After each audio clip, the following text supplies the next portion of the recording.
Socialism.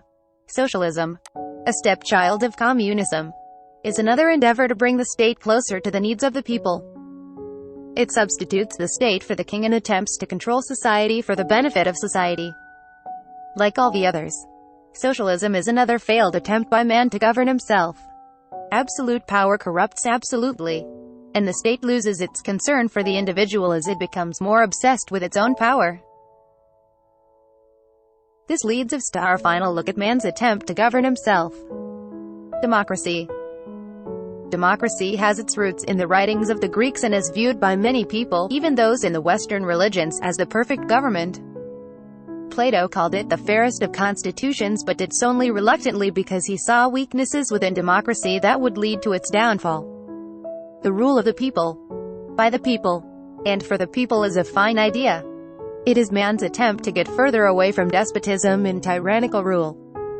Democracy as a principle is man's reaction to all the other forms of government such as feudalism, dictatorship, communism,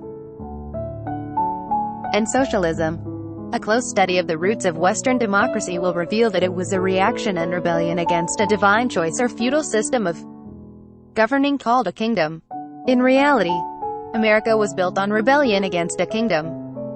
The founders and framers of the American concept of governing championed the cause of democracy and adopted the Greek ideas and refined them to accommodate their aspirations. America rejected a kingdom. America's dream and guiding principles were independence, self-determination, and individuality. But while these principles serve as the bedrock of Western democracy, they remain contrary to the kingdom principles. Americans have never understood the potential power of a king and his kingdom because they were exposed to corrupt kings. Out of that fear they created a system of rule that would limit the power of a single man. The system of checks and balances was installed to guard against power and authority being consolidated into the hand of one individual. This fear of totalitarianism and dictatorship is the engine that drives the motor of Western democracy, and unstably so. In the absence of the original perfect and ideal kingdom government concept, the concept of democracy is the best form of government invented by mankind and serves to protect him from his own defective nature and character. However, despite the fact that democracy is the best civil form of governing in our stressful world of demigods, democracy itself is plagued with defects that leave it wanting. The fundamental problem of democracy is its very foundation: power and authority by majority vote. Democracy is the best form of civil government as we know it because of its basic tenets and because of the checks and balances of the system. It is also built on the premise and principle of the majority rule and the protection of individual rights. Democracy has served our nations well in that it has given voice to the people and provides opportunity for broad-based participation in the political process by the people of a nation. Its checks and balances system further protects the masses from monopolization of power by one or by the few. Despite its advantages and benefits, however, democracy does come with a few crucial defects. One such defect is its fundamental and major principle of majority rule. This defect is critical because even though it gives power to the majority of the people, at the same time it places morality, values, and the standards for law at the mercy of the majority vote, thus legitimizing the majority's values, desires, beliefs, aspirations, and preferences. If the power of democracy is in the people, then we the people become the sovereign of our lives and corporate destiny, and thus become our own providential ruler and God. This is the re-emergence and manifestation of the age-old philosophy of humanism.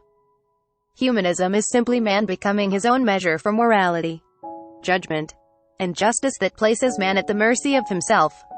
So no matter how educated man may become, he can lead himself only as far as he goes himself.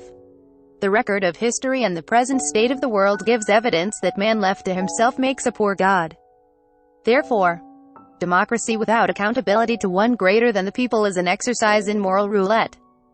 Simply put, democracy without God is man's worship and elevation of himself and his own intelligence. What a tragedy! Democracy cannot succeed without God any more than communism can succeed without God. God is not subject to our politics, nor can he be. But he has created his own political system and governmental structure which, as this book will demonstrate, is far superior to all forms of earthly government. From the Creator's perspective, life is politics, and he is the essence of life. In him there is no distinction between government and spirituality. They are one and the same. The assignment given to the first man in the Garden of Eden was a political assignment given to his spirit being living in a flesh body. Therefore, in the context of the original biblical mandate, the concept of the separation of church and state or religion and government is a lofty idea that has no root in biblical logic or fact. The original biblical mandate provides no foundation for it. Everyone is religious in the sense that they bring to life their moral convictions no matter what their religious claim. We all are political and religious. There can be no separation. You cannot legislate a dichotomy between a man and his belief system. Legislation itself is the result and manifestation of a belief system and moral judgment. Therefore, democracy can succeed only where there is a clear accountability to a moral code accepted by the majority as being good, civil, and right, and which serves as the anchor and foundation for national governance.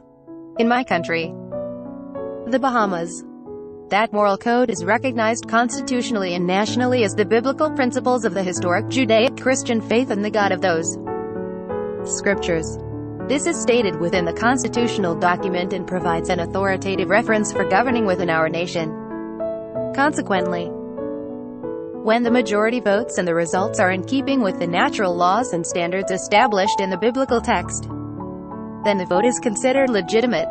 On the other hand, when the majority votes in violation of natural law and of the principles established by the biblical text, that vote or legislation becomes illegitimate. In essence, the problem with democracy, rule of the people, is that the vote of many can be the wrong vote.